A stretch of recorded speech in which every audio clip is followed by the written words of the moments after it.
Keimanan itulah yang membuat seorang itu yakin kalau aku akan mati. Tapi dengan keyakinan itu pun dia masih terlalai. Semuanya tahu kematian itu pasti datang. Tapi yang jadi masalah tadi, dengan kita memiliki ilmu agama, kita akan tahu bahwa kehidupan ini cuma ada dua, neraka atau surga. Kita akan ditanya dengan semua nikmat. La tus'alunna yawma idzin 'anil na'im. Assalamualaikum warahmatullahi wabarakatuh. Alhamdulillah. Wassalatu wassalamu ala Rasulillah wa ala alihi wa ashabihi wa man wala, amma ba'd. Ana lihat personilnya berkurang ini kayaknya. Insyaallah. Kecapean gitu kan. Baik, kita melanjutkan perjalanan kita menuju surga Allah Subhanahu wa taala di halaman 6. Pertanyaan ketiga yang harus kita jawab, sampai kapan kita akan berada di sini? Sampai kapan kita akan berada di muka bumi ini? Kalau kita melihat perjalanan orang-orang sebelum kita, nggak lama kita di sini. Dan tentu kita punya kakek mungkin sudah meninggal dunia. Kita ngelihat orang-orang yang kaya raya pun juga sudah mati. Rasulullah SAW mengatakan a'maru ummati ma baina 60 ila 70. Umur umatku itu, kata Nabi, antara 60 sampai 70. Wa aqalluhum man yajuzu dzalik. Sedikit yang lewat dari sana. Maka para ulama menjelaskan seorang kalau sudah mulai masuk umur 40 tahun, dia harus introspeksi diri kita. Dia harus merenung tentang 40 tahun yang sudah dia habiskan. Allah Subhanahu wa taala menceritakan dalam Al-Qur'anul Karim, hatta idza balagha ashuddahu wa balagha 40 sana. Sehingga seorang itu ketika sampai puncak masa muda puncaknya itu umur 40 tahun. Para nabi diutus umurnya 40 tahun. Ketika sampai umur 40 tahun, ketika itulah seorang hamba sudah mulai harus berfikir dan berdoa mengatakan, Rabbi auzi'ni an ashkura ni'mataka allati an'amta alayya wa ala walidayya wa an a'mala salihan tardaha wa aslih li fi dzurriyyati inni tubtu ilaika wa inni minal muslimin. Jadi yang sudah umur 40 tahun, ingat 40 tahun bukan 40 tahun Masehi. Tapi 40 tahun Hijriyah. Jadi hitungan semua kalender penanggalan yang ada di dalam hadis, yang ada di dalam Al-Qur'anul Karim itu hitungannya pakai Hijriyah. Maka seorang muslim paling tidak harus tahu tanggal lahir dia secara Hijriyah. Adik nih yang kecil nih, tanggal berapa lahir dek? 25 Mei 2003. Kalau Hijriahnya nggak hafal. Siapa yang salah? Orang tuanya. Karena yang ditulis itu cuma tanggalan Masehi. Padahal semua kegiatan kita sebagai seorang muslim itu hitungannya pakai Hijriah. Ramadan. Tahun ini tanggal berapa? Puasa tahun ini tanggal berapa kita? Tanggal 1 Ramadan. Tanggal 1 Ramadan. Lebaran kapan? 1 Syawal. Gak bakal berubah tuh sampai kapanpun. Kita tetap akan puasa tanggal 1 Ramadan dan akan lebaran tanggal 1 Syawal. Namun karena kebanyakan kita memang sama lah. Anda sendiri baru tahu tanggal lahir secara Hijriah setelah belajar, setelah ngaji. Tapi mulai sekarang paling enggak kita tulis buat anak kita, nak kau lahirnya tanggal sekian. Hijriahnya, Masehinya sekian. Maka di situ kita tahu kapan umur kita 40 tahun. Kira-kira yang umur 39 sekarang itu sudah 40 tahun. Dan ketika itu dia harus banyak-banyak berdoa mengatakan Rabbi auzi'ni an ashkura ni'mataka allati an'amta alayya. Ma'asyiral muslimin rahimakumullah. Jadi kita sudah tahu di sini bahwa keberadaan kita di muka bumi ini enggak lama. Hakikat dunia di halaman 8. Karena fase untuk menuju ke alam barzakh harus lewat dunia ini. Yang pertama, hakikat dunia itu manis dan hijau. Rasul sallallahu alaihi wasallam bersabda, "Inna dunya hulwatun khadirah." Dunia itu hulwah. Hulwah itu manis. Khadirah itu hijau. Kita semua suka sama yang manis-manis dan suka dengan yang hijau-hijau. Ada sebagian orang orientalis mengatakan bahwa surga yang ditawarkan di Al-Quran itu surganya orang Arab. Gimana kita jawab? Surga yang ditawarkan di Al-Quran, yang ada sungai-sungainya, yang ada buah-buahannya, yang ada rumah-rumah yang indah. Itu buat orang Arab karena di padang pasir mereka hidup. Tapi buat kita nih yang hidup memang sudah di tempat yang hijau ya. Nggak perlu lagi dengan yang seperti itu. Betul jemaah? Nggak betul.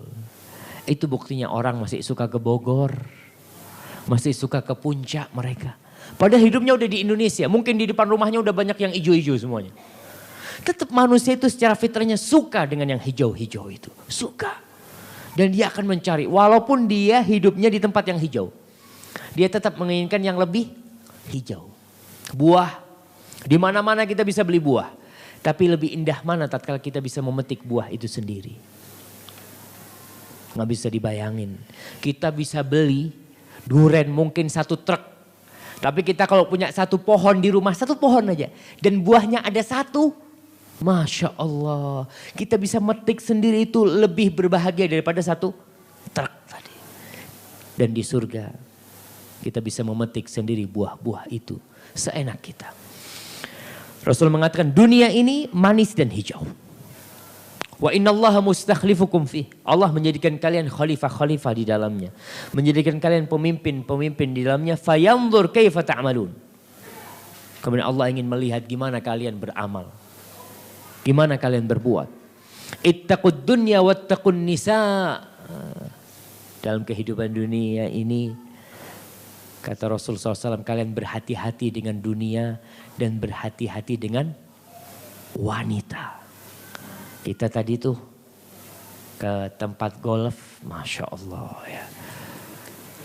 Kita alhamdulillah nggak pakai apa istilahnya yang tukang ngambilin bola tuh. Bukan ngambilin bola apa? Kedi, alhamdulillah. Kita kedinya pakai jenggot semua tadi. Kita subhanallah. Ittaqud dunya wattaqun nisa. Kalian berhati-hati dengan dunia itu. Dan berhati-hati dengan wanita. Rasul SAW mengatakan, "Martaraktu fitnatan asyadda 'ala rijali minan nisa." Aku tidak meninggalkan fitnah yang lebih dahsyat buat kaum lelaki lebih dari kaum wanita. Maka ingat dunia ini manis dan hijau. Yang kedua, dunia itu menggoda dan melalaikan. Wa mal hayatud dunya illa mata'ul ghurur. Kehidupan dunia itu tidak lain hanyalah kesenangan yang memperdayakan. Yang ketiga, sejenak tidak abadi. Sejenak, sebentar sekali kehidupan dunia itu. Kita akan tahu kalau dunia itu sebentar tatkala ajal menjemput kita. Ya Allah. Orang kalau sudah umurnya sudah tua, dia melihat kemana 50 tahun yang selama ini dia habiskan. Rasulullah SAW memberikan contoh kehidupan dunia ini. Beliau mengatakan mali walid dunya. Jadi Rasulullah SAW pernah tidur pakai tikar sehingga pundaknya itu, punggungnya itu membekas, ada bekasnya alas yang buat Nabi tidur tadi. Umar bin Khattab ketika melihat Nabi dalam kondisi seperti itu, Umar kesian gitu. Ya Rasulullah, tuh raja-raja Persia, raja-raja Romawi hidup dalam kemewahan mereka. Sedangkan engkau seperti ini wahai Rasulullah SAW. Kalau Nabi mau, Nabi bisa menjadi orang paling kaya di muka bumi ini. Nabi mengatakan kepada Umar, "Ya Umar, mali walid dunya. Ma ana fid dunya illa karakibin istadalla tahta syajaratin thumma raha wa tarakaha." Ada apa? Apa peduliku dengan dunia ini? Perumpamaanku dengan dunia ini adalah ibarat seorang musafir yang berteduh di bawah pohon. Ketika dalam perjalanan tuh panas, dia berteduh sejenak di bawah pohon tuh, kemudian meninggalkannya. Satu hari Di akhirat nanti satu hari sama dengan 1000 tahun di dunia jamaah. 1000 tahun. Kita bisa bayangkan. Kita hidup cuma 60 tahun. Di akhirat satu harinya sama dengan 1000 hari. Allah mengatakan wa inna yawman 'inda rabbika ka'alfi sanatin mimma ta'udun. Jadi sepanjang apapun umur kita itu sebentar. Kemudian yang keempat, sifat dunia ini melelahkan dan menjengkelkan. Itu sudah kepastian. Rasul sallallahu alaihi wasallam mengatakan ad-dunya sijnul mu'min wa jannatul kafir. Dunia itu penjara bagi seorang mukmin dan ada yang salah terjemahannya jamaah. Dan surga bagi orang kafir. Dibetulin? Dunia penjara bagi seorang mukmin dan surga bagi orang kafir. Kok bisa seperti itu? Seorang mukmin bagaimanapun kayanya, bagaimanapun nikmatnya hidup dia di dunia ini, dia seperti di penjara. Dipandang dari dua sisi. Dari sisi banyaknya aturan di muka bumi ini. Seorang mukmin seperti di penjara. Mau melakukan ini nggak boleh. Ini harus, itu harus. Dengan adzan harus sholat, ini wajib. Melihat perempuan harus nundukkan pandangannya. Harta ada halal, ada haram. Subhanallah, seperti di penjara banyak sekali aturan-aturan yang mengikat dia. Walaupun dia sudah kaya. Kemudian kehidupan dunia ini dibandingkan dengan di akhirat nanti seperti di penjara. Kita di dunia Masya Allah makan mungkin sembarang kita bisa makan. Tapi tetap kita terbatas. Kita nggak bisa makan semuanya. Orang yang punya uang 1 triliun. Kira-kira makan malamnya berapa piring dia? 10 piring? Nggak bakalan jamaah. Tetapi segitu sudah porsinya kau. Perempuan menikah paling banyak 4. Itu pun dengan syarat harus adil. Tidak adil neraka lagi tempatnya. Subhanallah. Berat sekali aturan-aturan dalam kehidupan ini. Maka seperti penjara. Wa jannatul kafir. Dan dunia itu surga bagi orang kafir. Surga. Walaupun orang kafir itu nggak punya. Mungkin dia sehari makan, sehari tidak makan. Tetap dibandingkan dengan siksa yang akan menanti dia. Di akhirat nanti dia seperti berada di dalam surga di dunia ini. Kita lihat firman Allah di surat Al-A'raf ayat 50. Perbandingan antara dunia dan akhirat kita. Wa nada ashabun nari ashabal jannah. Dan penghuni-penghuni neraka itu menyeru, memanggil penghuni-penghuni surga. An afidhu alaina minal ma. Mereka minta supaya diberi sedikit air. Au mimma razaqakumullah. Atau rizki makanan dari Allah yang berikan kepada kalian. Apa kata penghuni surga? Qalu innallaha harramahuma 'alal kafirin. Haram itu buat orang-orang kafir. Gak boleh. Maka di dunia dia dalam kondisi susahnya tetap seperti berada di surga di sini. Kemudian kesenangan dunia itu bercampur dengan kesedihan.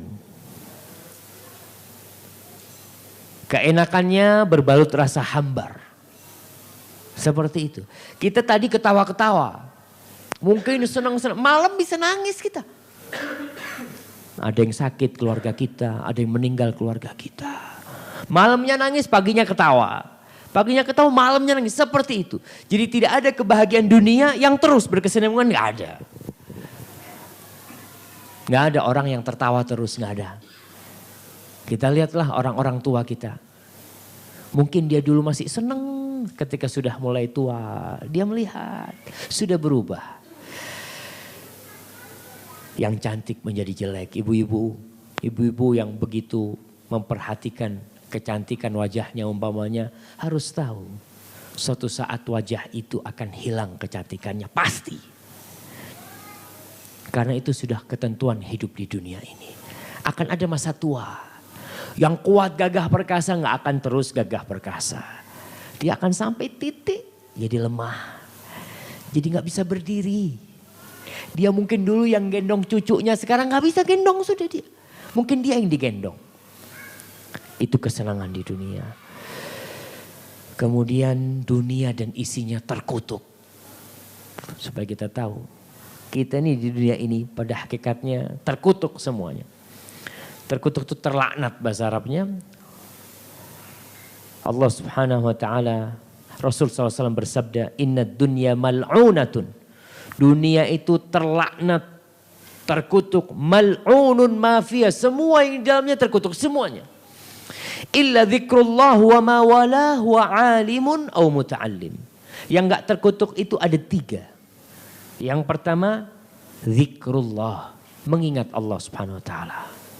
Wa ma wala, dan semua ketaatan yang bersama zikir, mengingat Allah Subhanahu wa taala. Yang kedua yang tidak terkutuk adalah alimun, orang yang punya ilmu. Atau yang kedua, muta'allimun, kalau dia enggak punya ilmu tapi dia belajar. Maka usahakan dalam kehidupan ini kita punya waktu untuk belajar. Sebulan penuh kerja, baik, sekali-kali tetap dalam sebulan kita menghadiri majelis ilmu, menghadiri kajian. Terus supaya kita tidak termasuk yang terlaknat. Surat Al-Hakumut Takatsur. Kita udah paham nih tentang hakikat dunia, tapi tetap banyak yang tertipu dengan dunia itu. Tetap.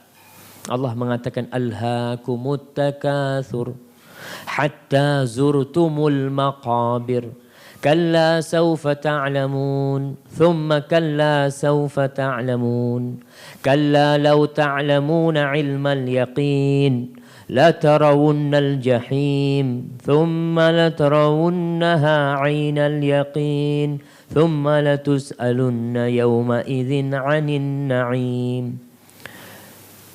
Allah mengatakan alhaakumut takatsur. Takatsur itu artinya bermegah-megahan, banyak-banyakan harta, banyak-banyakan kekayaan, banyak-banyakan anak. Itu membuat kalian lalai. Sudah punya tapi masih ingin menambah. Terus ingin nambah, enggak berhenti. Kalian lalai. Hatta zurtumul maqabir. Kejadian seperti ini akan berlangsung sampai kalian masuk kuburan. Sampai kalian tuh masuk ke dalam kuburan, kalian tetap. Orang kalau sudah tua, itu yang tua cuma badannya jemaah. Tapi ambisinya tetap muda. Ambisi dia tetap sudah tua, sudah pakai tongkat mungkin dia. Tetap dia memiliki ambisi yang gak bisa muda. Hatta zurtumul maqabir. Sampai kalian masuk ke dalam kubur itu. Kalla sawfa ta'lamun. Allah mengatakan janganlah begitu.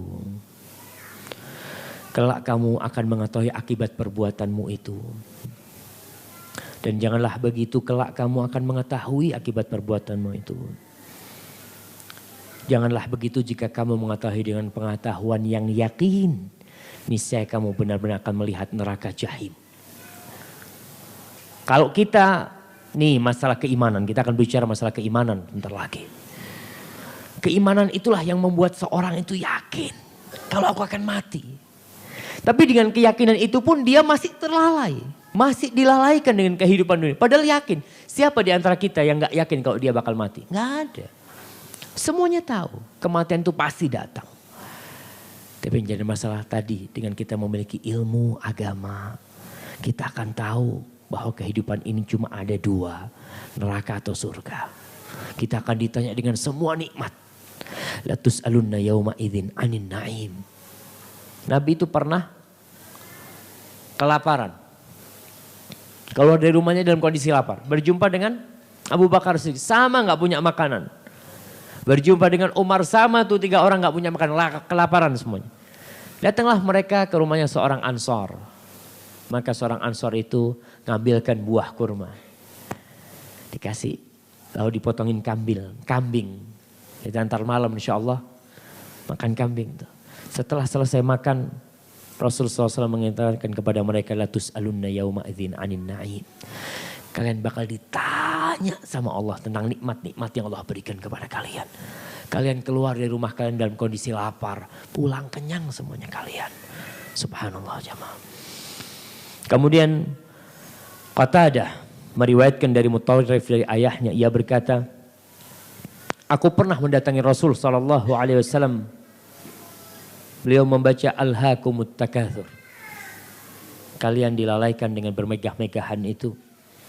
Lalu beliau bersabda, yaqulu ibnu Adam, anaknya Adam itu berkata, mali, mali, hartaku, hartaku.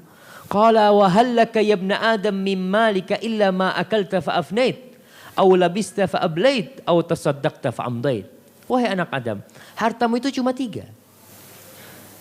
Yang kau makan kemudian habis, yang kau pakai kemudian usang, dan yang kau sedekahkan kemudian itu berlalu. Itu yang kau simpan. Jadi nggak ada. Rasul juga pernah bertanya kepada para sahabatnya, ayyukum malu warithihi ahabbu ilaihi min malihi. Siapa yang harta ahli warisnya lebih dia cintai daripada harta dia sendiri? Kata sahabat, nggak ada Nabi. Pasti kita lebih cinta dengan harta kita sendiri. Nabi kemudian mengatakan, hartamu itu yang kau makan, yang kau pakai, yang kau sedekahkan. Selain itu, milik ahli waris. Milik ahli waris. Kita naruh uang kita, kita simpan, kita punya rumah macam-macam. Milik ahli waris semua, bakal ditinggal sama kita. Kalau mau dibawa, ya itulah. Kau sedekahkan, itu yang akan kau bawa. Kalau yang kau tinggal itu milik ahli waris. Kemudian Rasulullah SAW dalam hadis riwayat Anas mengatakan, yadba'ul mayyit thalath. Yang ikut mayit itu ke kuburannya 3. Fayarji'u itsnan wa yabqa ma'ahu wahid. Yang 2 pulang, yang 1 tinggal. Yang 2 pulang siapa? Ahluhu wa maluhu. Yang balik tuh. Ahluh. Keluarganya, hartanya yang ikut ngantarkan dia. Setelah selesai pulang. Gak bakal tuh. Barang mahal. Ibunya pakai kalung. Masya Allah. Kalung permata. Harganya 1 miliar. Apa akan dibiarkan masuk ke kuburan sama anaknya? Gak bakal jemaah. Akan dicopot tuh. Gelang-gelang ibunya akan dicopot semua sama anak. Gak bakal sedikit pun dikasih ibunya. Maka ternyata kita memang lebih cinta kepada harta ahli waris kita daripada harta kita. Kalau kalung yang kita pakai itu kita simpen di tabungan Allah, itu akan nemenin kita. Tapi kalau kita pakai akan dicabut. Akan jadi hak ahli waris. 2 balik, harta dan keluarganya. Wa yabqa wahid, 1 yang tinggal. Siapa yang tinggal? Amal perbuatan dia. Ini tadi yang bisa kita sampaikan. Hadis Anas bin Malik. Rasul SAW bersabda, yahramu ibnu Adam wa tabqa minhu ithnatan al-hirs wal amal. Kata Rasul, jika manusia berada di usia senja, udah tua tuh, ada 2 yang tersisa baginya. Yang masih muda. Yang gak bakal tua. Sifat tamak dan banyak angan-angan. Kita akan terus memiliki angan-angan walaupun sudah umur hampir 100 tahun. Tetap ada angan-angan buat kita. Tapi nilai dunia jamaah. Di halaman 12.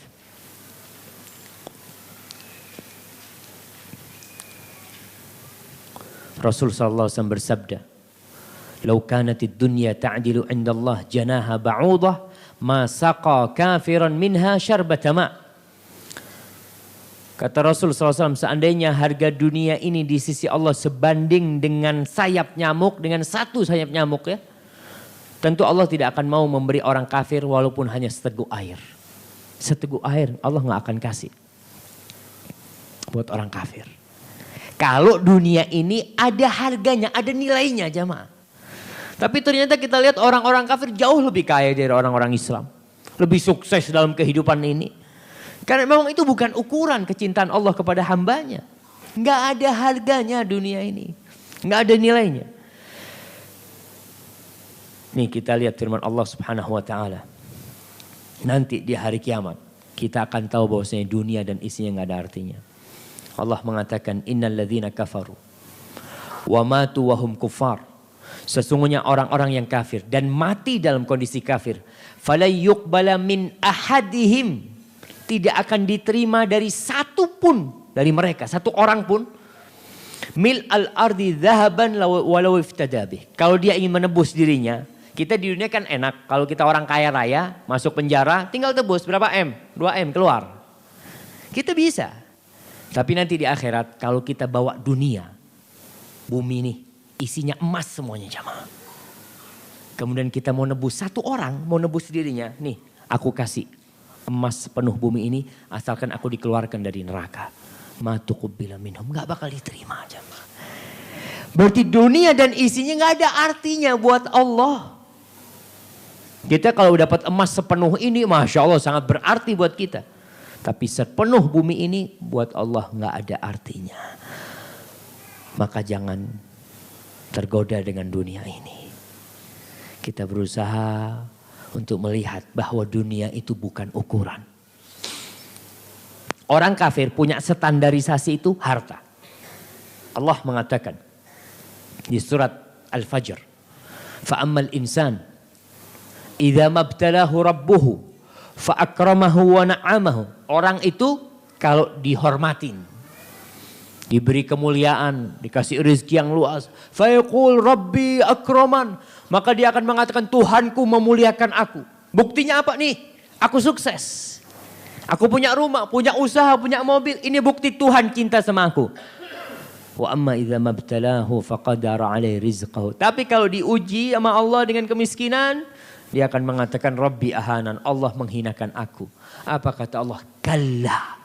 Enggak, sekali-kali bukan itu ukurannya. Ukuran kehormatan seseorang di sisi Allah bukan harta sama sekali, jemaah. Rasul sallallahu alaihi wasallam mengatakan, "Innallaha yu'tid dunya man yuhib wa man la yuhib." Allah membagi dunia ini sama rata. Yang beriman Allah kasih, yang kafir Allah kasih. Allah enggak mengatakan dunia ini untuk orang mukmin saja, tidak. Allah membagi dunia kepada semua orang.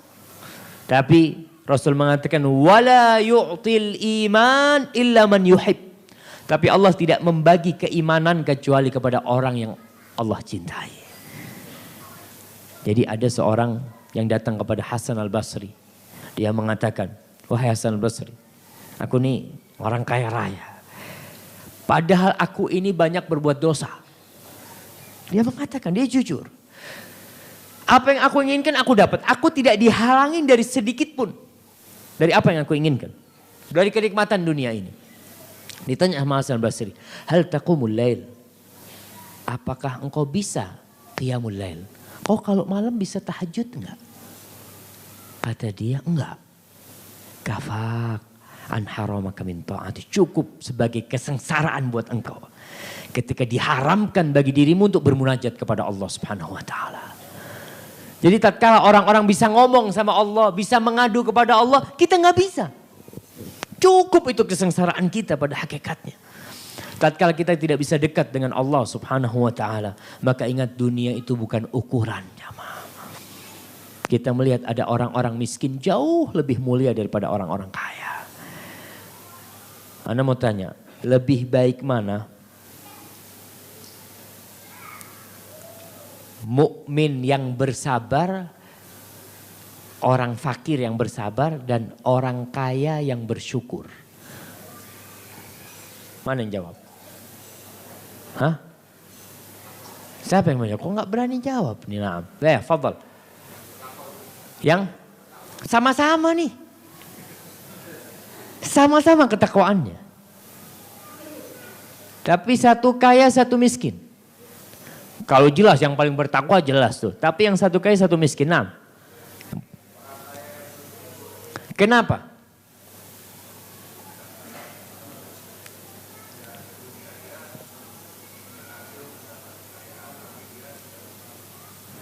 Karena dia berhasil mendapatkan kekayaan dan tapi tidak lupa dengan Allah. Yang miskin, dia bersabar dengan musibah dari Allah. Apa penyebabnya?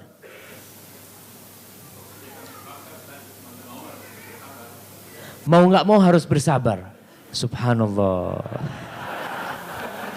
Nah, nggak apa-apa. Kita kasih hadiah nih Bapak ini. Masya Allah, barakallahu fikum. Iya, fadal. Iya, yang miskin itu mau nggak mau harus bersabar. Mau nggak mau. Dia nggak punya pilihan. Tapi yang kaya ini, kenapa kaya yang bersyukur lebih baik daripada yang miskin yang bersabar? Karena manfaatnya orang kaya yang bersyukur lebih banyak daripada miskin yang bersabar. Yang bersyukur ya. Kalau kaya nggak bersyukur nggak ada gunanya. Tapi orang kaya yang bersyukur tuh manfaatnya lebih banyak daripada orang miskin yang cuma dia, ya udah dia cuma, ya alhamdulillah alhamdulillah dia bersabar. Namun untuk mencapai tingkat kaya yang bersyukur ini jamaah nggak gampang. Imam Syafi'i pernah ditanya, lebih mulia mana? Seorang yang kaya bersyukur dan miskin yang bersabar, kata dia. Lebih mulia mana orang itu dikasih kedudukan dan kemudian dia bersyukur dengan orang miskin yang dia bersabar dengan kemiskinannya. Kata Imam Syafi'i, la yumakkan hatta yubtala. Orang itu tidak akan sampai tingkatan kesuksesan itu, kedudukan yang tinggi, kecuali dia dicoba dulu sama Allah Subhanahu wa taala. Jadi memang harus melalui fase-fase itu untuk menuju ke kaya bersyukur. Ini tetap harus ada fase bersabar, itu tetap menemani dia. Nggak akan pernah berhenti. Tapi biasanya orang kaya yang bersyukur manfaatnya lebih banyak daripada orang miskin yang bersabar. Makanya kita lihat bagaimana para sahabat Nabi itu mengeluhkan kepada Rasulullah SAW. Ya Rasulullah, dhahaba ahlud duthur bil ujur. Tuh orang-orang Ansor, pahala dibawa sama mereka semua. Sama orang-orang Ansor.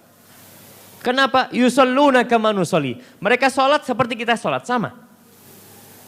Wa yasumun kama nasum. Mereka puasa seperti kita puasa.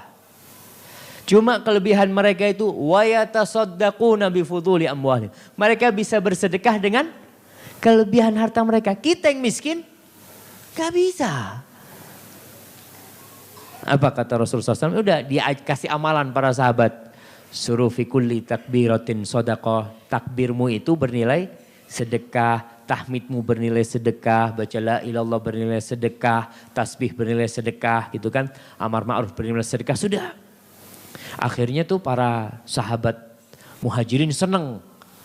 Karena dia bisa menyamai derajatnya orang-orang Ansor. Orang-orang Ansor tahu dengan amalan itu. Diamalkan juga sama mereka. Wah, kata para sahabat datang lagi melaporkan ke Nabi. Ya Nabi kata, gimana nih orang-orang Ansor ngamalkan yang kau ajarkan kepada kami. Apa kata Rasulullah? Dzalika fadlullah yu'tihi man yasha. Itu kemuliaan dari Allah, anugerah Allah yang Allah kasih kepada siapa yang Allah kehendaki. Ya udah, nggak bisa kita memilih. Kita bisa menerima hal itu. Taib, selesai kita dari urusan dunia kita. Kita masuk ke kehidupan fase yang kedua, yaitu fase alam kubur, alam barzakh.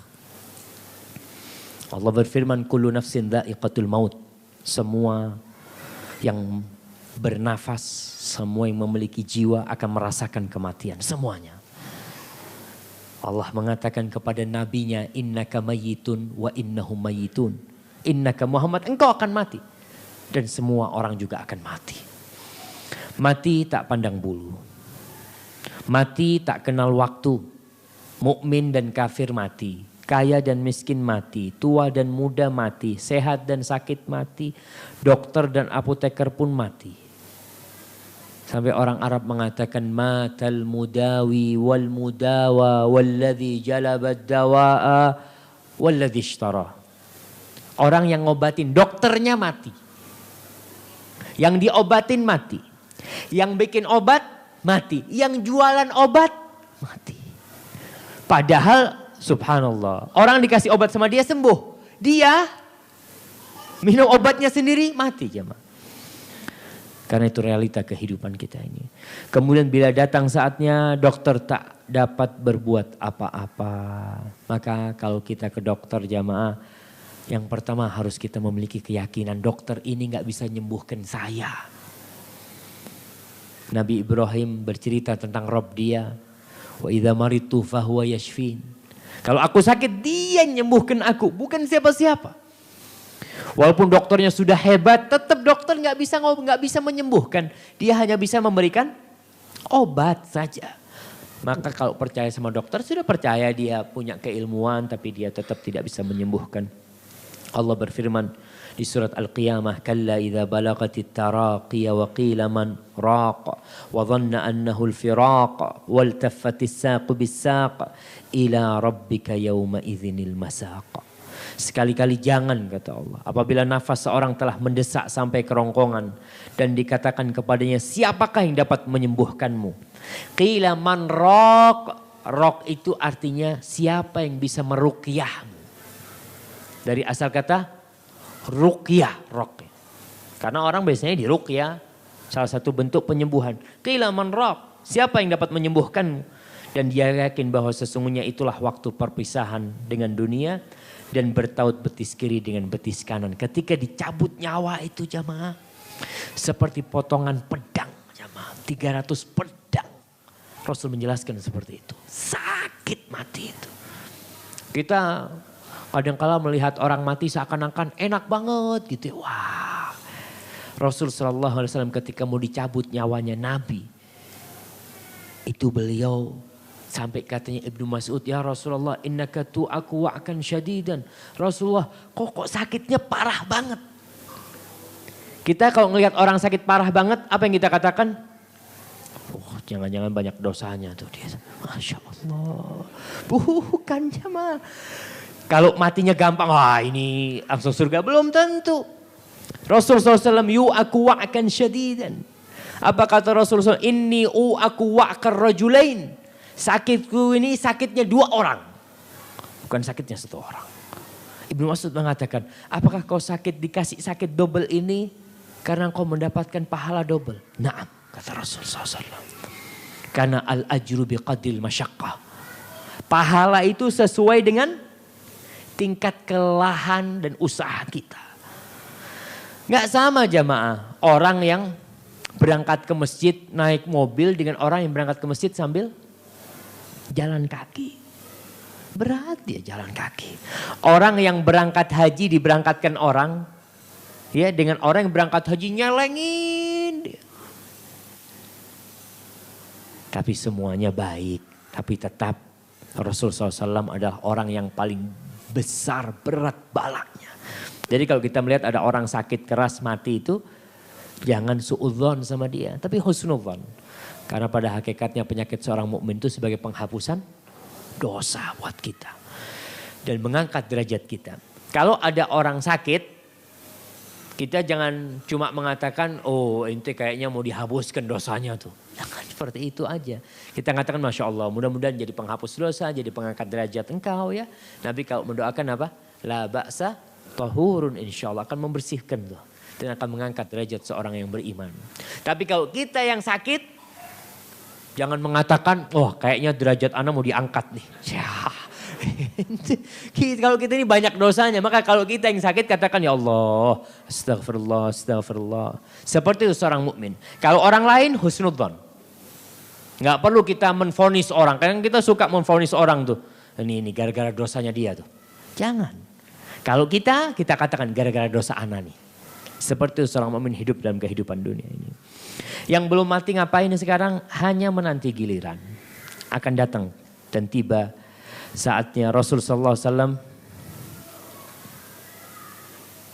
bersabda, "Aktsiru min dzikri hadzimil ladzat, ya'nil maut." Kata Nabi, perbanyaklah mengingat pemutus kelezatan, yaitu kematian. Kalau sudah mati nggak bisa kita ngerasakan duren lagi jamaah. Nggak bisa. Kepingin main golf lagi udah nggak bisa.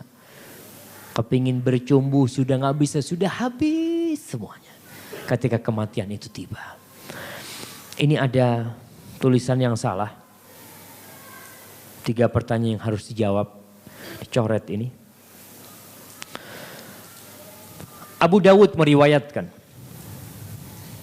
dari Al-Bara' bin Azib radhiyallahu taala anhu, dia berkata, kami pernah keluar bersama Rasulullah SAW menggiring jenazah seorang lelaki Ansor. Kami telah sampai ke kubur, sementara belum digali liang lahatnya. Jadi dulu kalau ngubur itu nggak harus kuburannya sudah digali, belum. Jadi terkadang kan kalau sekarang tuh orang, ya Masya Allah sekarang ada yang ribut di rumah, ada yang ribut di mana? Di kuburan gitu kan. Tapi sebagian sahabat pada waktu itu ya udah ribut di rumah, selesaikan dulu urusan jenazah ini. Dimandikan, disolatin, bawa ke kuburan. Sampai ke kuburan ternyata liang lahatnya belum digali. Ketika dalam kondisi belum digali, Rasul SAW duduk. Dan kami duduk di sisi beliau. Seakan-akan ada burung di atas kepala kami. Apa maksudnya? Khusyuk jamaah. Sebagian orang kalau datang pengajian sama. Seperti ada burung di kepalanya. Sampai susah dia ngangkat gitu kan. Kecuali ustadznya sudah selesai cepat ramah baru dia. Burungnya sudah terbang gitu baru. Ini para sahabat itu seperti ada burung itu karena khusyuk mendengarkan gitu ya. Nggak bergerak sama sekali. Orang kalau ada burung di kepalanya kan nggak bergerak. Dia benar-benar menyimak apa yang disampaikan oleh Rasul SAW. Adapun beliau sendiri memegang sebatang kayu dan menotok-notokkannya ke tanah. Beliau totokkan ke tanah. Lalu beliau mengangkat kepalanya seraya berkata, ta'awwadhu billah min adzabil qabri marrataini aw thalathan. Kata Rasulullah SAW, berlindunglah kalian dari azab kubur. 2 atau 3 kali beliau mengatakan. Kemudian beliau mengatakan, innal mayyit yasma'u khafqa ni'alihim idza wallaw mudbirin hina yuqalu lahu ya hadza man rabbuk wa ma dinuka wa man nabiyuka. Mayit itu mendengarkan suara sandal yang pergi. Ketika mereka sudah meninggalkan kuburan itu, tatkala akan ada pertanyaan, maka kalau habis ngubur jenazah, Nabi itu berdiri. Selesai dikuburkan, apa kata Nabi? Istaghfiru li akhikum wasallallahu lahu tathbit. Mohonkan ampun buat saudara kalian. Mohonkan ampun buat saudara kalian. Dan mohonkan kepada Allah agar dia diberi ketetapan di hatinya. Kenapa? Fa innahul an yus'al. Sekarang dia ditanya. Apa pertanyaannya? 3. Man rabbuk, wa ma dinuk, wa man nabiyuk. Wa fi riwayatin, dan di riwayat lainnya, wa ya'tihi malakani fayujlisanahi. Akan ada 2 malaikat yang bernama Munkar dan Nakir yang mendudukkan dia di kuburan. Ingat, ini di alam yang berbeda. Di alam barzakh. Kondisi orang beda-beda. Ada orang yang dikubur dengan jasadnya. Ada orang yang hilang dimakan oleh ikan-ikan di lautan. Umpamanya seperti kejadian air Asia tuh. Sebagian orang ada di perutnya ikan hiu. Sebagian di perutnya ikan apa jemaah? Ikan macam-macam lah yang di lautan itu. Terus gimana azab kuburnya Ustaz? Azab kubur itu hanya nama. Pada hakikatnya azab itu di alam apa? Di alam barzakh. Jadi kalau orang umpamanya nggak dikubur, Ustaz, itu ada pendeta-pendeta umpamanya yang ditaruh di kaca gitu ya, seperti itu. Kita ngelihat nggak ada yang tanya, Ustaz, nggak ada yang ngelihat gitu kan? Subhanallah. Nah, ini alamnya sudah berbeda di alam barzakh. Dia didudukkan. Fayaqulanilah. Lalu kedua malaikat bertanya, man rabbuk? Siapa Rabbmu? Rabbi Allah. Fayaqulanilah wa ma dinuk, apa agamamu? Dinil Islam, kata agamaku Islam. Fayaqulani ma hadzal rajul alladhi bu'itsa fikum. Itu orang yang diutus kepada kalian. Apa tuh maksudnya dia? Dia sebagai apa? Fayaqul huwa Rasulullah. Dia adalah utusan Allah. Fayaqulanilah wa ma yudrik. Apa yang menyebabkan kau tahu kalau dia itu adalah utusan Allah? Fayaqul qara'tu kitab Allah. Aku membaca Al-Quranul Karim. Wa amantu wa saddaqtu. Aku beriman dengannya dan aku percaya dengannya. Wa fi riwayatin fadzalika qauluhu ta'ala. Di riwayat lainnya yang dimaksud dengan pertanyaan-pertanyaan ini adalah firman Allah. Yuthabbitullahu alladhina amanu bil qawli tsabiti fil hayatid dunya wa fil akhirah fayunadi munadin minas sama. Allah akan menetapkan orang yang beriman itu di dunia dan di akhirat. Di dunia sampai mati dia dalam kondisi beriman. Di kuburan ketika dia ditanya Allah tetapkan hatinya. Para jamaah, kondisi apabila kita ditangkap oleh polisi umpamanya. Tahu-tahu kita lagi tidur ya, ada yang bangunin kita dibawa kantor polisi. Polisi itu semua pedang pistol diarahkan ke kita. Kemudian dia tanya sama kita, ente namanya siapa? Kita ngelihat siapa nama anak ya? Karena dia kondisinya sedang takut jamaah. Ditanya rumah ente di mana? Di mana ya dia? Gak bisa jawab jamaah. Karena kondisi itu membuat orang ketakutan. Perlu kita ditetapkan hatinya. Di dunia kita biasa la ilaha illallah. Oke, hafal la ilaha illallah. Tapi di kuburan belum tentu kita bisa jawab. Kita lihat di sini. Sabda Rasul SAW. Fayunadi munadin minas sama. Ada yang menyeru dari langit. Mengatakan an sadaqa abdi. Hambaku benar yang dia katakan. Fa'afrishuhu minal jannah. Kasih dia farsh, karpet atau tempat tidur dari surga. Wa albisuhu minal jannah. Berikan dia pakaian dari pakaian surga. Waftahu lahu baban ilal jannah. Bukakan pintu agar dia melihat surga. Fayatihi min rawhiha wa tibiha. Wa yufsahu lahu fi qabrihi maddu basarihi. au madda basarihi. Maka tatkala dibukakan pintu surga, datang tuh aroma surga, indahnya surga. Dan kuburan yang sempit itu jamaah akan diluaskan sepanjang dia memandang. Jadi jangan takut. Kita berpikir Ustadz kuburan di Jakarta tuh harus ditindih. Gimana Ustadz? Kan sempit Ustadz ya. Iya kalau kuburannya buat 2 orang gak cukup jamaah. Tapi tergantung amalannya. Kalau amalan kita benar tuh kuburan kita yang kecil tuh jadi luas seluas-luasnya. Padahal di samping kita mungkin dia berada di dari lubang-lubang neraka. Di samping kita. Para ulama misalkan seperti orang yang tidur bersama. Tidur bersama nih. Yang satu dilihat tidur sampai keringetan dia. Menjerit-jerit. Yang satu pulas tidurnya. Seakan-akan dia merasakan nikmat yang begitu hebatnya. Yang satu disiksa. Padahal 2 orang ini jejer itu ya, berjajar seperti itu. Kemudian wa innal kafir fadzakara ma qala fatu'adu ruhuhu fi jasadih wa ya'tihi malakani fayujlisani fayaqulani lah. Kalau orang kafir itu sama. Dia akan didudukkan dan ditanya man rabbuk. Fayaqul la adri. Ketika ditanya siapa Rabbmu dia mengatakan enggak tahu aku. Dia dalam kondisi ketakutan. Kemudian ditanya, madinuk, apa agamamu? Dia mengatakan, la adri. Kemudian ditanya lagi, fayaqulani lahu ma hadzal rajul alladzi bu'itsa fiikum. Ini orang yang diutus kepada kalian, siapa dia tuh? Fayaqulani la adri, dia mengatakan enggak tahu. Di riwayat lainnya mengatakan la adri, sami'tun nas yaqulun faqultu. Aku enggak tahu.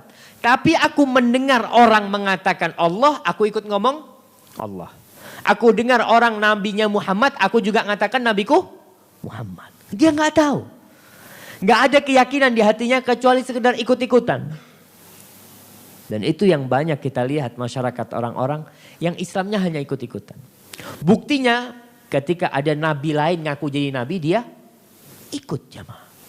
Tatkala di Jakarta ada yang namanya Ahmad Musaddiq mengaku sebagai utusan Allah, ada yang ikut apa tidak? Banyak yang ikut. Ketika Lia Eden mengaku sebagai titisan Maryam, ada yang ikut tidak? Banyak yang ikut. Kok bisa? Ya tadi, karena selama ini Islamnya itu Islam ikut-ikutan. Dia nggak tahu sebenarnya tentang agama dia itu. Kemudian fayunadi munadin minas sama, ada yang menyeru di langit mengatakan an qad kadzaba fa afrishuhu minan nar. Sudah berdusta tuh hambaku. Bohong dia dalam kehidupan, nggak benar yang dia lakukan. Maka beri dia tempat tidur dari neraka. Wa albisuhu minan nar, kasih pakaian dari api neraka. Waftahu lahu baban ilan nar. Bukakan pintu neraka buat dia supaya dia kelihatan tuh dengan pintu neraka. Fayatihi min harriha wa samumiha, akan datang kepada dia rasa panas dari api neraka itu. Anginnya akan mendatangi dia. Wa yudayyak alaihi qabruh hatta takhtalifa fihi adlau. Itu kuburannya akan disempitkan. Walaupun dia beli kuburan di apa namanya yang gede di Jakarta? San Diego. Beli kuburan, anak mau beli kuburan 1 hektar Ustaz. Fadol. Mau beli 2 hektar nggak apa-apa. Tapi tetap tuh yang 2 hektar tuh akan sempit. Sampai tulang-tulangnya itu patah semuanya. Itu tergantung dengan amalan dia.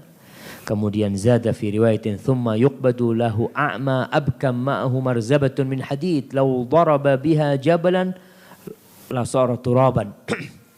Maka di samping dia ada yang menemani dia. Siapa orang yang menemani dia? Orang yang buta, dikatakan malaikat nih ya, yang menemani dia, yang bisu dari amalan dia, hasil amalan dia sebenarnya. Yang dipermisalkan seperti sosok seseorang yang buta, bisu, yang di tangannya ada palu, yang dia kerjanya memalu orang yang kafir itu, yang tidak beriman. Yang jeritan dia didengar oleh semua makhluk Allah kecuali manusia dan bangsa jin. Ma'asyiral muslimin rahimakumullah. Itulah kalau kita berada di alam barzakh, kita mengharapkan bisa mati husnul khatimah. Di antara tanda-tanda mati husnul khatimah adalah membaca la ilaha illallah ketika hendak mati. Namun semua manusia itu penutupnya sesuai dengan perbuatan dia. Jadi ada orang yang nggak pernah la ilaha illallah, ketika mati dibimbing qul la ilaha illallah. Subhanallah jamaah. Ada seorang polisi tobat. Polisi biasa, kehidupan polisi itu sepertilah di mana-mana polisi ya. Ini di Arab. Dia polisi di highway itu. Sering dapat orang tabrakan. Yang membuat dia tobat yang pertama, ada 2 anak muda tabrakan. Yang satu sudah mati, yang satu masih hidup. Disuruh, ya fulan, qul la ilaha illallah, dalam kondisi kritis. Apa yang dia katakan? Dia dengan kepalanya goyang-goyang, dengan lagu baratnya dia lakukan. Subhanallah jamaah. Orang sudah membimbing dia la ilaha illallah, tapi enggak mudah. Maka kita harus biasakan ketika hidup ini untuk banyak-banyak la ilaha illallah. Kondisi kejadian kedua, ada anak muda. Tabrakan juga anak muda nih. Sudah sekarat, ditaruh di mobil dia. Mau dibawa ke rumah sakit. Dia dalam perjalanan, dia dengar orang ngaji. Dia melihat radio dia mati gitu kan. Tapi ada suara ngaji. Ternyata tuh anak muda lagi ngaji di belakang jamaah. Dalam kondisi sekarat, sampai mati dia ditutup dengan ayat-ayat Al-Quranul Karim. Maka dia tanya tentang pemuda yang pertama itu, ya dia biasalah anak-anak muda yang biasa ke klub-klub, mungkin yang nyanyi-nyanyi, yang kemudian yang kedua tuh dia anak muda yang kalau ada rezeki dia berangkat ke desa. Jadi dalam perjalanan itu dia lagi bawa sembako, baju-baju bekas, dia bawa ke desa-desa, dia bagi-bagi di sana. Dan dalam perjalanan tuh dia dalam kondisi mengaji. Maka kita usahakan tatkala kita naik kendaraan supaya kita nggak tahu ya. Usahakan yang kita dengarkan itu yang bermanfaat. Sehingga kalau ada yang nabrak dan kita sekarat mati, kita dapat husnul khatimah nantinya jamaah. Banyak mati mendadak. Rasulullah SAW bersabda, Inna min amaratis sa'a ayyadhar mautul faj'ah. Tanda-tanda kiamat itu banyaknya mati mendadak. Dan mati mendadak ini bukan tanda husnul khatimah dan bukan tanda su'ul khatimah. Bukan. Jadi kalau ada orang mati mendadak, kalau dia seorang mukmin, ya itu adalah sebagai tanda kebaikan dia. Karena dia sudah banyak pahalanya. Rasul mengatakan mautul faj'ah rahatun lil mu'min. Mati mendadak itu adalah tempat istirahat seorang mukmin. Gak perlu sakit-sakit dia, langsung mati. Buat orang yang bertakwa itu tempat istirahat. Tapi wa akhdhu asafin lil kafir. Tapi itu adalah cabutan yang penuh penyesalan buat orang kafir. Ya kalau kita masih sakit dulu jamaah, orang itu masih bisa bertobat jamaah. Masih sakit, ya dikasih sakit ya Allah, terus dia bertobat. Tapi kalau kita itu tahu-tahu mati tanpa sakit dan modal masih sedikit, bekal masih sedikit, na'udzubillahi minan nar. Nah, kita selesai dari alam barzah, kita masuk ke hari kiamat. Baik, kiamat, kita bicara tentang kiamat. Semua agama-agama itu, agama-agama Samawiyah, agama-agama Yahudi, Nasrani percaya akan adanya kiamat. Karena pada hakikatnya akidah mereka sama. Yang dibawa oleh Nabi Musa, yang dibawa oleh Nabi Isa cuma diselewengkan oleh mereka. Allah berfirman, Inna sa'ata la'atiyatun la raiba fiha walakin aktsarun nas la yu'minun. Sesungguhnya hari kiamat pasti akan datang, tidak ada keraguan tentangnya. Tidak ada keraguan tentangnya. Akan tetapi kebanyakan manusia tiada beriman. Kapan mulainya hari kiamat itu? Mulainya hari kiamat itu dengan ditiupkannya sangkakala. Allah mengatakan فَإِذَا نُفِخَ فِي الصُّورِ نَفْخَةٌ وَاحِدَةٌ وَهُمِلَتِ الْأَرْضُ وَالْجِبَالُ فَدُكَّتَا دَكَّةً وَاحِدَةً فَيَوْمَئِذٍ وَقَعَتِ الْوَاقِعَةُ. Ini terjemahannya ada yang kurang. فَإِذَا نُفِخَ فِي الصُّورِ نَفْخَةٌ وَاحِدَةٌ. Artinya ketika ditiupkan, ditambahkan tuh artinya nggak ada tuh. Apabila ditiupkan di sangkakala itu, sekali tiupan dan diangkatlah bumi dan gunung-gunung lalu dibenturkan keduanya sekali bentur, maka pada hari itu terjadi kiamat. Ditiupkan sangkakala itu bukan trompet jemaah. Sangkakala itu adalah alat untuk memperingatkan. Maka suara-suara yang digunakan untuk memperingatkan gak ada masalah. Seperti umpamanya untuk kentongan, untuk kalau ada maling ya, seperti itu untuk peringatan nggak ada masalah. Dan di sini malaikat siapa yang pegang sangkakala? Dikatakan Israfil ya. Semua hancur lebur, gunung-gunung berterbangan, bintang-bintang bertabrakan, bumi menjadi suatu hamparan rata nantinya. Tiada tempat untuk berlari. Yaqulul insanu yawma idzin ainal mafar kalla la wazar. Di Al-Quran itu ada satu surat yang namanya surat kiamat. La uqsimu biyaumil qiyamah. Tuh Allah ceritakan tentang bagaimana kondisi kiamat itu. Kapan terjadi hanya Allah yang mengetahui. Namun ia dekat jemaah. Kejadian kiamat ini gak ada orang siap-siap, gak ada. Sampai Rasul SAW menceritakan tentang kejadian kiamat itu, ada orang yang lagi masih jual beli.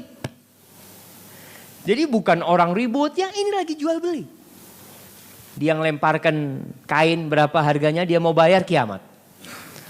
Sampai ada yang sedang bikin kolam ikan atau bikin kolam buat air lah. Dia lagi dialusin tuh temboknya tuh, kiamat terjadi. Jadi kita harus tahu kiamat itu tidak seperti yang diceritakan ya. 2000 kemarin, 2000 berapa? 2012 ya. Kemudian ada yang bikin bunker atau apa untuk sembunyi dari kiamat gitu. Enggak ada. Jadi bukan berarti tanda-tanda kiamat itu ada memang tanda-tandanya. Tapi pas kejadiannya la ta'tikum illa baghtah. Secara tiba-tiba dia datangnya. Nih di ayat ini datang secara mendadak. Sebagaimana Allah mengatakan yas'alunaka 'anis sa'ati ayyana mursaha qul innama 'ilmuha 'inda rabbi la yujalliha illa hu thaqulat fis samawati wal ard la ta'tikum illa baghtah. Dia tidak akan datang kepada kalian kecuali secara tiba-tiba. Tapi kejadiannya pada hari Jumat. Jadi enggak mungkin terjadi pada hari Senin. Kiamat itu. Rasul sallallahu alaihi wasallam mengatakan khairu yaumin tala'at alaihi syams. Sebaik-baiknya hari di mana matahari terbit adalah hari Jumat. Kita nih di Indonesia ada hari baik, ada hari buruk. Biasanya orang kalau mau kawin itu tanya sama orang pinter. Pak, saya mau nikahkan anak saya nih. Yang baik hari apa?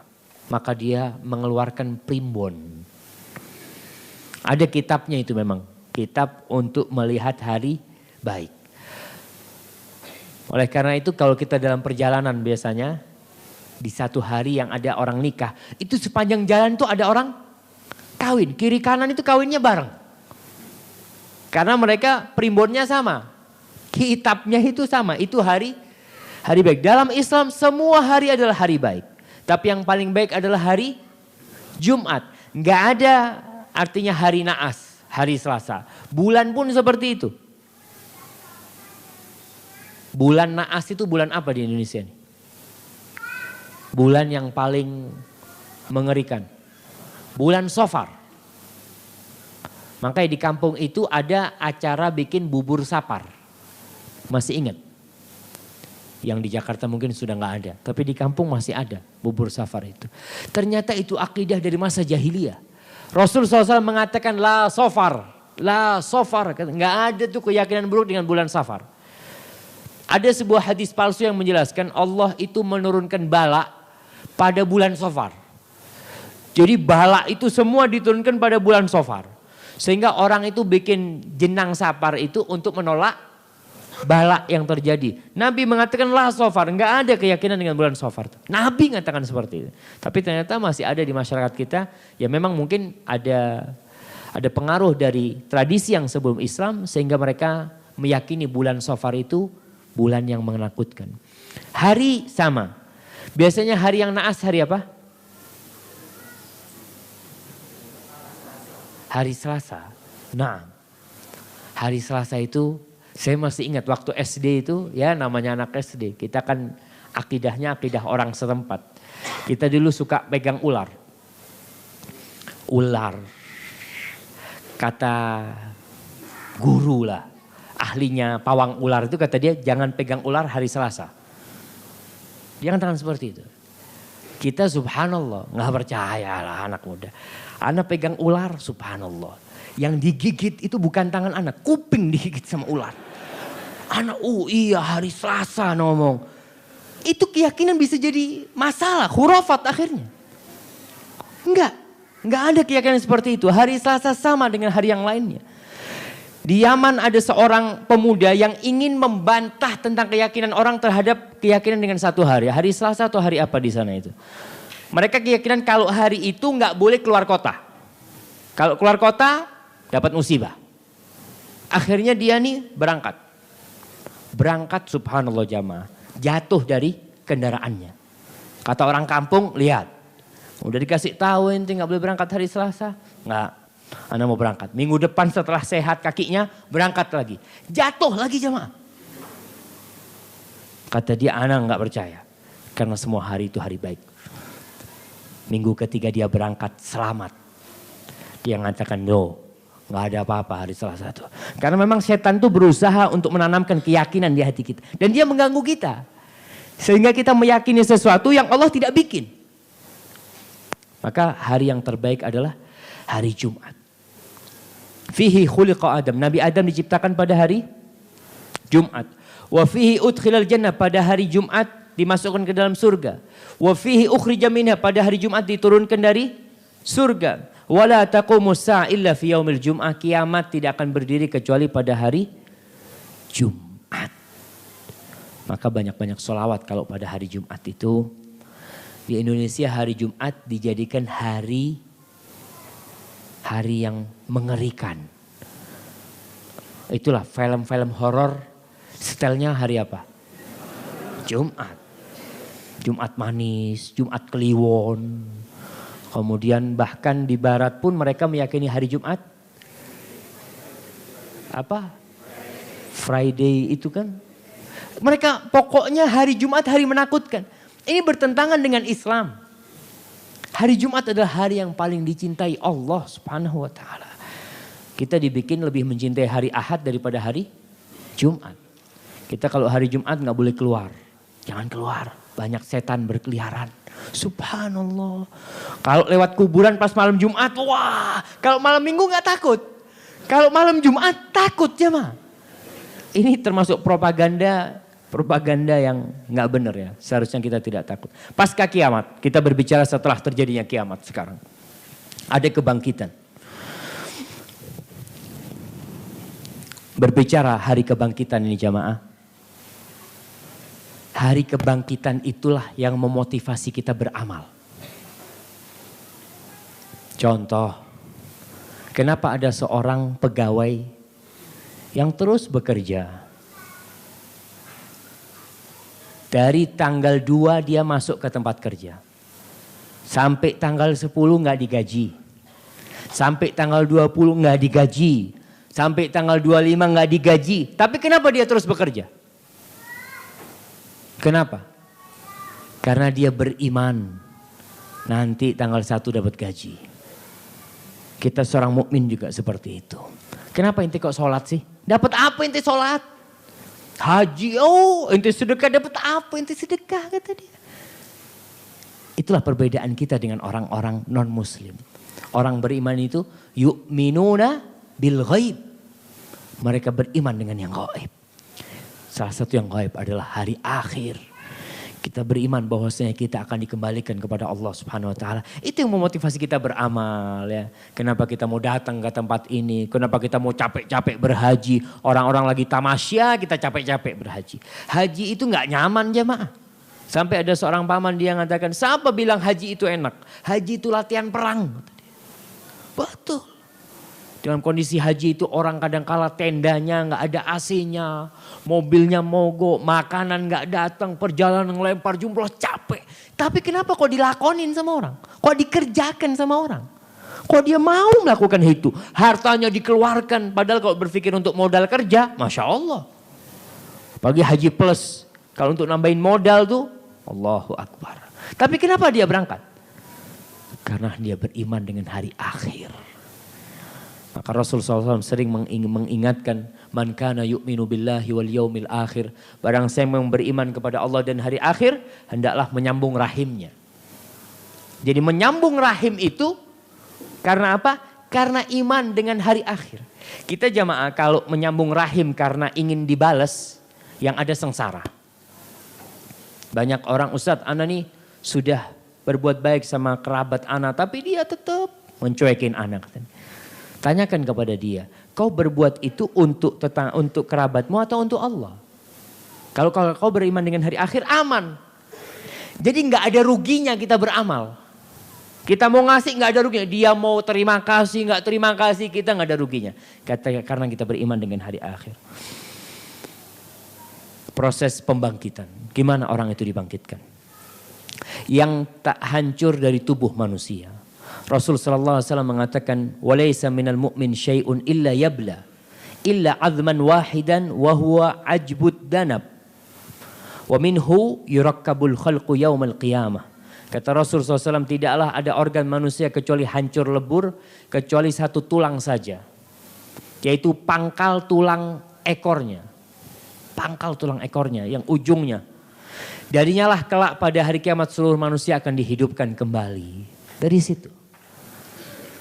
Tapi sebenarnya ada orang-orang yang tidak dimakan oleh bumi. Salah satunya adalah para nabi. Para nabi itu nggak dimakan oleh bumi. Makanya kejadian pada masanya Umar bin Khattab ketika masuk ke negeri Irak atau ke Syam ya. Di sana itu di satu rumah itu ada jasad. Ada jasadnya orang yang sudah ratusan tahun. Tetap nggak berubah. Ditanya sama Umar.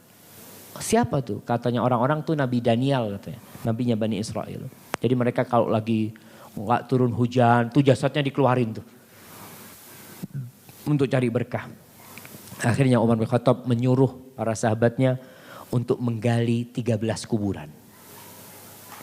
Lalu tuh jasad dikuburkan di satu dari 13 kuburan itu. Kenapa? Untuk menyelamatkan akidah orang. Supaya nggak minta-minta sama yang meninggal dunia. Jadi disembunyikan kuburan yang mana nggak ada yang tahu. Karena ada 13 kuburan yang dibikin pada waktu. Jadi semuanya akan hancur tapi ada orang-orang yang tidak hancur jasad. Yang kedua, Allah mengirimkan hujan seperti mani.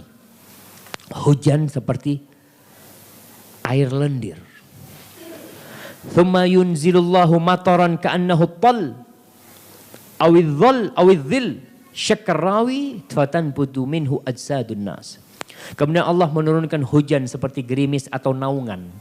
Perawinya ragu. Perawi hadisnya ini ketika meriwayatkan dia ragu. Yang diucapkan Nabi itu at-tal awidhil. Maka tumbuhlah jasad-jasad manusia karenanya. Jadi manusia itu akan tumbuh setelah turunkan hujan. Yang tinggal tulang itu akan tumbuh jamaah. Di sini di hadis yang selanjutnya. Thumma yursilullah ma'an min tahtil arsh. Yumni kamani rajul fatambutu juthmanuhum waluhmanuhum min dhalikal ma'. Selanjutnya Allah menurunkan air dari bawah arsh. Yang memancarkan bagaikan air mani kaum lelaki.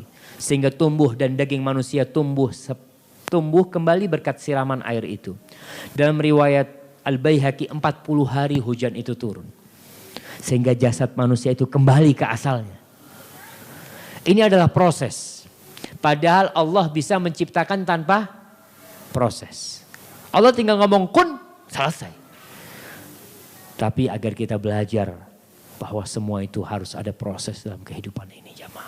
Orang yang ingin baik pun, yang ingin kembali kepada Allah.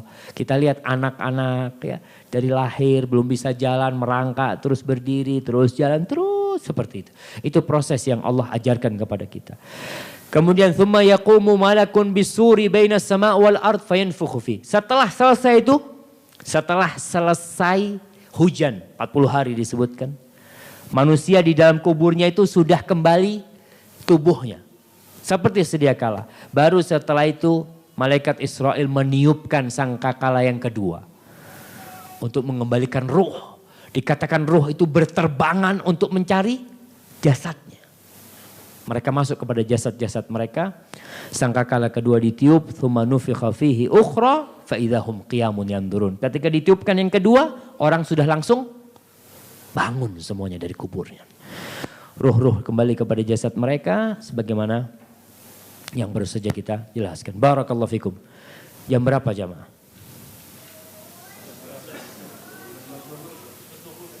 11.20. Panitia? Mana panitia nih? Sampai jam berapa? Tanya jawab.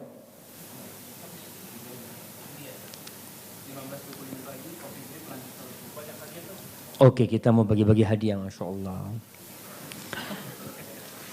Wah. Baik, pertanyaan pertama. Sebutkan keutamaan hari Jumat. Buat yang di belakang 5 sebutkan. Atau 4. Keutamaan hari Jumat. Buat yang di belakang nih. Hah? Oh, ini buat yang muslimah, Masya Allah. Tapi suaminya gak apa-apa jawabin kan? Voucher apa? Ada voucher makan gratis, Masya Allah jamaah. Baik. Sebutkan 2 lah keutamaan hari Jumat. Baik, yang di belakang sana yang duduk tuh.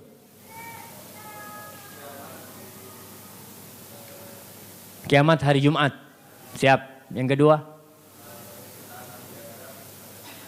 Pencintaan Nabi Adam pada hari Jumat. Masya Allah, barakallahu fikum. Baik, hadiahnya taruh sini.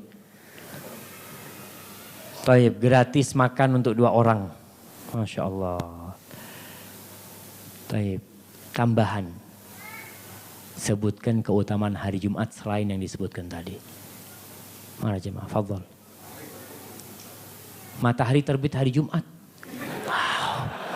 Tunggu. Ana harus minum dulu ini. Bismillah.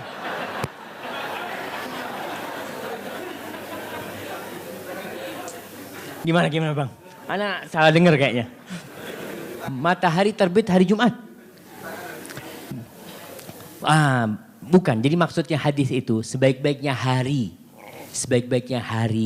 yang hari itu terbit matahari adalah hari Jumat. Bukan berarti matahari terbit itu hari lainnya nggak terbit gitu loh bang. Nah, selain itu, tadi udah disebutkan kiamat hari Jumat. Adam menciptakan hari Jumat. Kemudian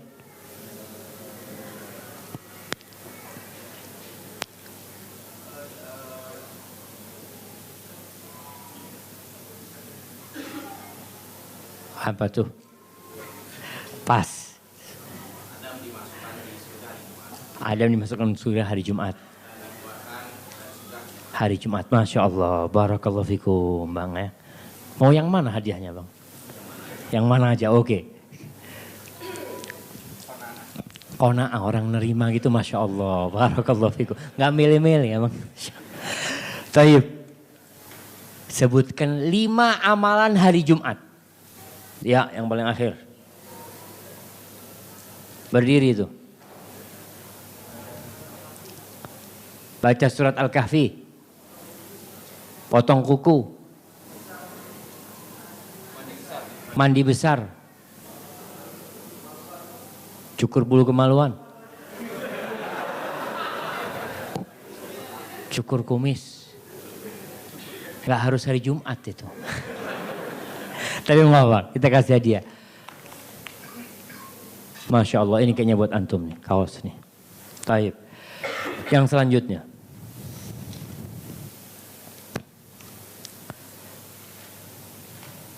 Apa pertanyaan jamaah? Tunggu ana lihat.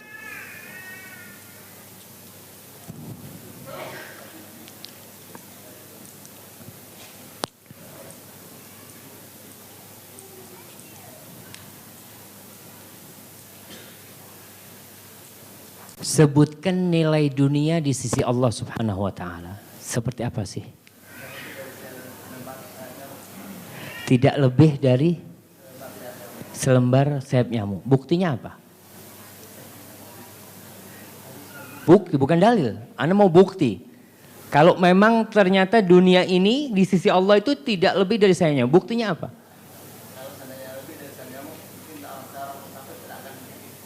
Masya Allah, itu buktinya. Buktinya orang kafir dikasih minum sama Allah, kasih makan, dikasih kaya. Berarti dunia nggak ada artinya di sisi Allah SWT. Barakallahu fikum bang. Masya Allah. Baik, pertanyaan selanjutnya. Selesai mengubur jenazah, apa yang diucapkan Nabi di atas kuburan? Belum jawab.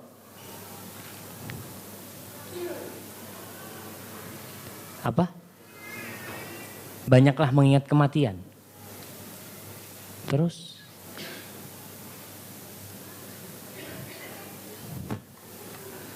Selesai ngubur jenazah, Nabi berdiri. Lalu Nabi mengingatkan para sahabatnya.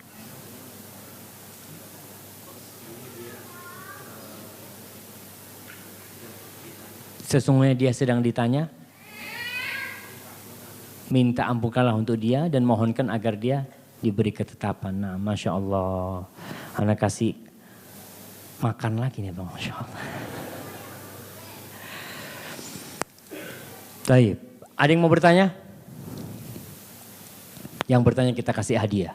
Insya Allah, ada yang bertanya baru angkat tangan gitu kan bang. Setelah dikasih hadiah. Baik.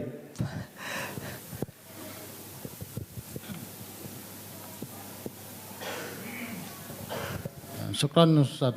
Assalamualaikum warahmatullahi wabarakatuh. Ustaz, mengenai hadis yang disampaikan Ustaz tadi, dunia surga bagi orang kafir, neraka penjaranya bagi orang mukmin. Konteks hadis ini banyak kita perlihatkan orang-orang di luar Islam, banyak kehidupannya megah dibandingkan umat Islam. Kadangkala itu umat Islam itu tidak mensyukurin apa yang dilimpahkan Allah kepada hambanya. Contoh kita ambil, banyak dari kekurangan itu, kemiskinan itu menjatuhkan kekufuran bagi umat Islam. Semisalnya, saya udah berdoa, bersolat kepada Allah, tapi saya nggak kaya-kaya gitu. Banyak kita jumpai pada umat Islam itu. Akan tetapi, mengapa umat Islam itu lemah keimanan terhadap Allah? Dia tidak akan merasakan nikmatnya dunia setelah dia akan meninggal. Ke surga nanti bertuju Ustaz. Kadang pernah kita jumpa gitu. Pernah saya kasih nasihat pada orang begitu. Ternyata mereka, Pak, saya udah susah hidup di dunia. Tuh apa saya sholat, tuh apa saya zakat. Solusi jalan keluarnya gimana Ustaz? Syukran jazakallahu khairan. Barakallahu fikum ya. Masya Allah, anak kasih voucher lagi antum. Masya Allah. Iya, berkaitan dengan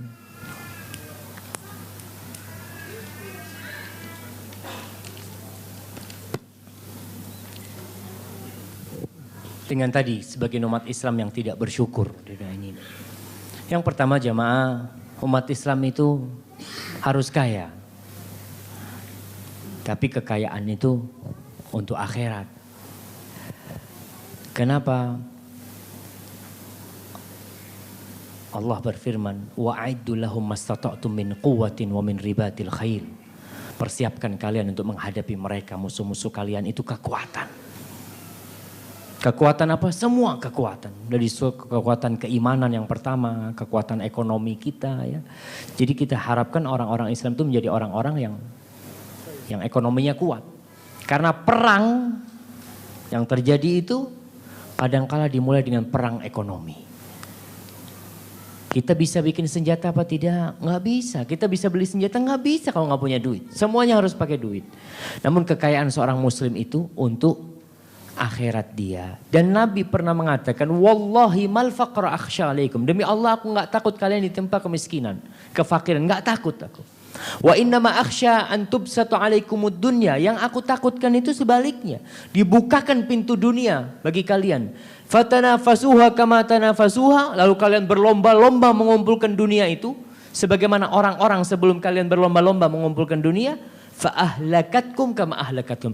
Kemudian perbuatan kalian itu, dunia yang kalian kumpulkan itu menghancurkan kalian. Sebagaimana menghancurkan orang-orang sebelum kalian. Jadi kalau tadi dikatakan dia kurang bersyukur, nah dia kurang tahu dengan nilai dunia. Dunia ini nggak ada nilainya sebenarnya. Kalau dunia itu ada nilainya, pasti yang akan diberi pertama kali siapa? Rasulullah Sallallahu Alaihi Wasallam. Bayangkan Nabi itu, kata Aisyah, marra hilalun, thumma hilalun, thumma hilal. Berlalu rembulan, masuk bulan selanjutnya di rumah Nabi kompornya nggak hidup kompornya. Tapi Nabi sholat sampai bengkak kakinya, lalu beliau mengatakan ketika ditanya, Nabi kau kenapa sih? Bukankah Allah sudah ngampuni dosa-dosamu yang lalu dan masa datang? Kenapa kau sampai seperti ini? Apa kata Rasulullah SAW? Afala akunu abdan syakura. Apa enggak pantas aku menjadi hamba yang bersyukur kepada Allah? Bayangkan. Nabi punya apa sih kalau kita berpikir yang dimiliki Nabi itu apa? Mati, baju besinya digadaikan. Buat beli gandum. Tapi beliau sholat sampai bengkak kakinya mengatakan, apa enggak pantas aku menjadi hamba Allah yang bersyukur?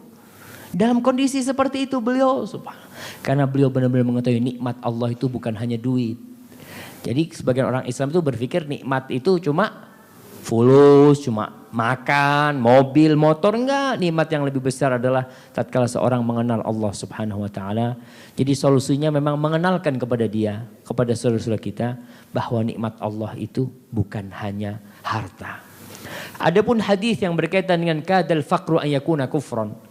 Kekufuran itu hampir mendekati kepada kefakiran, itu hampir mendekatkan seorang kepada kekufuran. Hadis itu dhaif.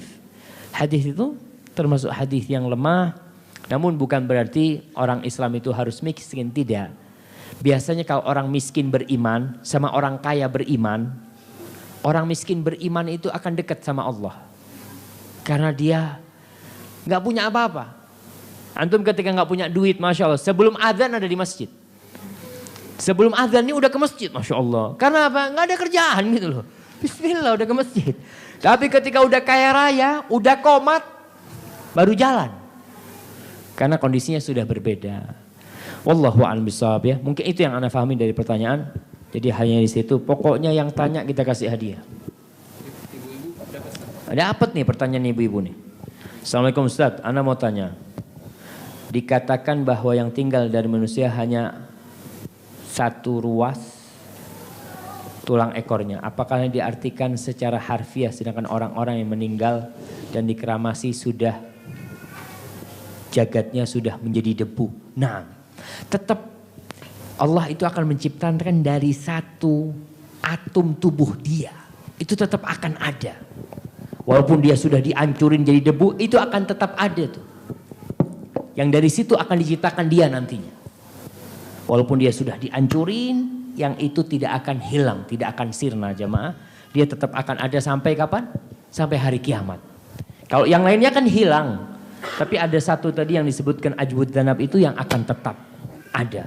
Walaupun orang itu sudah dibakar, sudah hancur, sudah habis semuanya. Tapi apa istilahnya itu? Yang partikel paling kecil dari dia itu akan tetap ada. Dia penciptaannya bukan dari partikel orang, enggak. Dari yang dianya itu, yang tetap ada sampai hari kiamat. Di mana letaknya, walaupun sudah ditebarkan ke lautan, tetap nanti. Karena ketika diturunkan hujan itu, akan kena barang, bukan barang. Tulang, bekas tulang yang kecil dari dia itu yang akan dari situ akan diciptakan. Nah, yang bertanya ini siapa? Dapat hadiah. InsyaAllah. Siapa yang bertanya ini Ibu? Pertanyaan ini siapa yang bertanya? Lihat sana Bang. Oke, pokoknya ada yang sana kan. Kita kasih hadiahnya buat ibu-ibu. Pertanyaan kedua.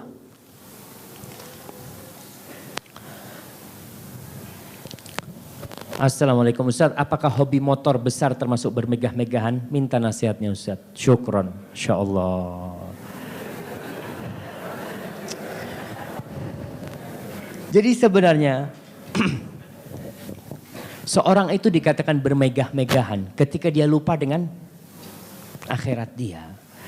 Ketika dia sibuk dengan dunianya, memperbanyak ini, memperbanyak itu ya.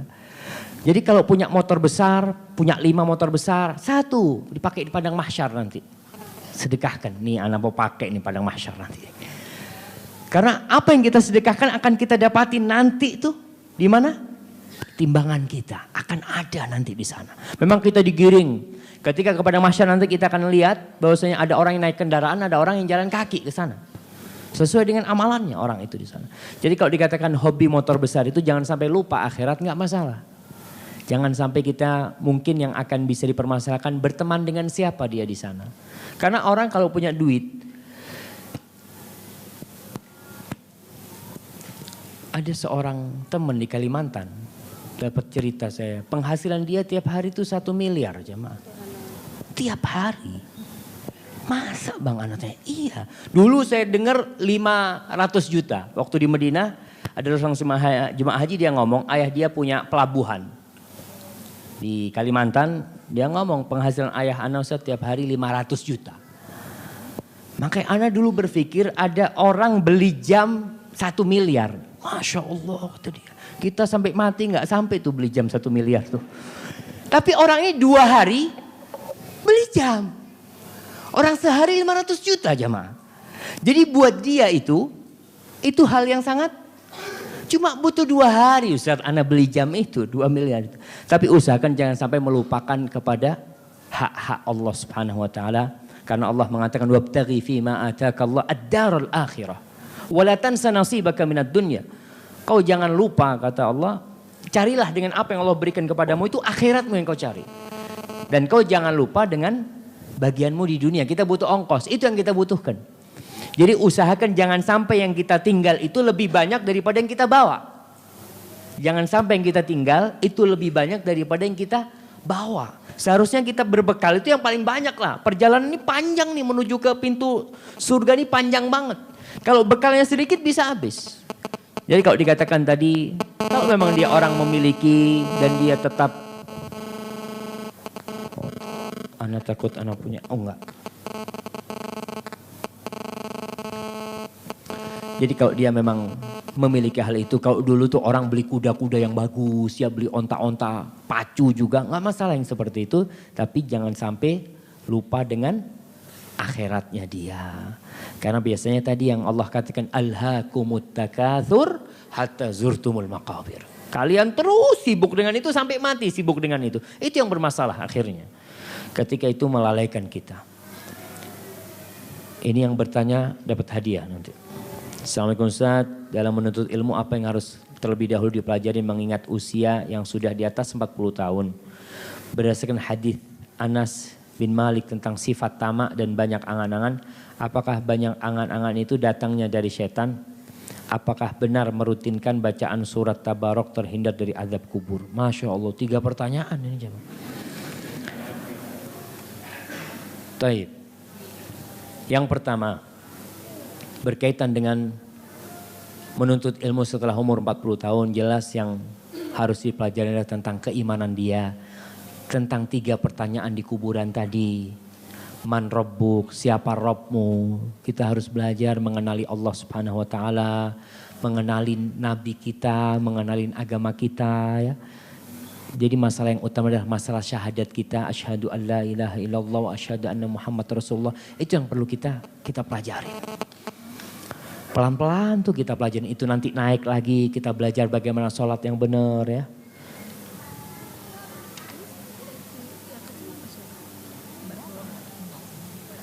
Insya Allah amalan yang membuat suami tambah sayang sama istri, Insya Allah. Baik. Jadi ini udah selesai Bang. Anak kok kita berhenti dulu. Masih terus. Baik, Anda selesaikan pertanyaan ini. Jadi yang dipelajari itu yang pertama berkaitan dengan keimanan kita. Dengan harusan hati kita. Rukun iman yang 6 itu baca lagi. Tentang iman kepada Allah, iman kepada malaikatnya. Kemudian rukun Islam dipelajarin, ihsan juga dipelajarin. Ada sebuah kitab kecil yang judulnya Al-Usulus Tsalatsa. 3 landasan utama. Tentang man rabbuk, siapa Rabbmu. Man nabiuk, siapa nabimu dan apa agamamu, itu paling tidak yang kita pelajarin terlebih dahulu. Kemudian berdasarkan hadis Anas bin Malik tentang sifat tamak ini dan banyak angan-angan, manusia itu diberi nafsu sama Allah SWT. Zuyyina linnas hubbus syahwat. Jadi semua manusia itu cinta sama harta.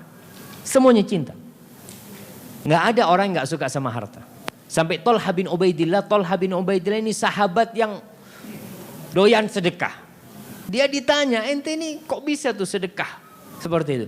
Apa kata dia? Inna la najidu ma yajiduhul bukhala fi anfusim. Kita ini sama perasaan kita terhadap harta itu sama seperti perasaan orang yang pelit terhadap hartanya. Cinta sama harta. Walakinnana natasabbar. Tapi kita ini sabar-sabaran. Berusaha untuk menyabarkan hati kita dalam beramal. Jadi kalau setan membisik-bisikkan, naam, setan itu membisik-bisikkan agar kita banyak angan-angan, tapi kita juga memiliki nafsu.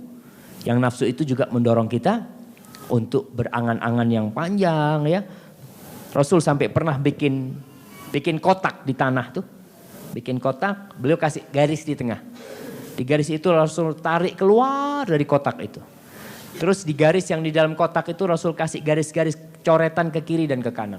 Rasul mengatakan kotak ini, titik ini manusia nih, titik ini manusia kata Nabi. Kotak ini ajalnya.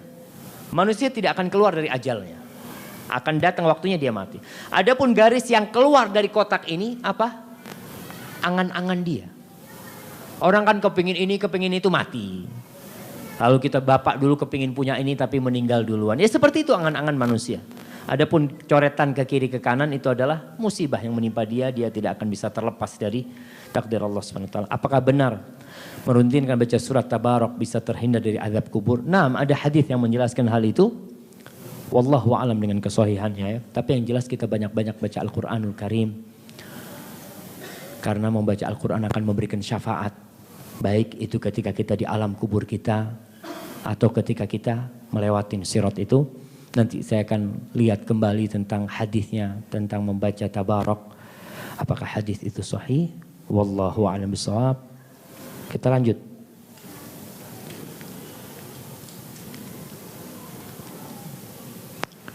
Subhanallah. Assalamualaikum Ustaz. Kenapa saya itu begitu mudah mengeluarkan air mata? Banyak hal. Untuk banyak hal.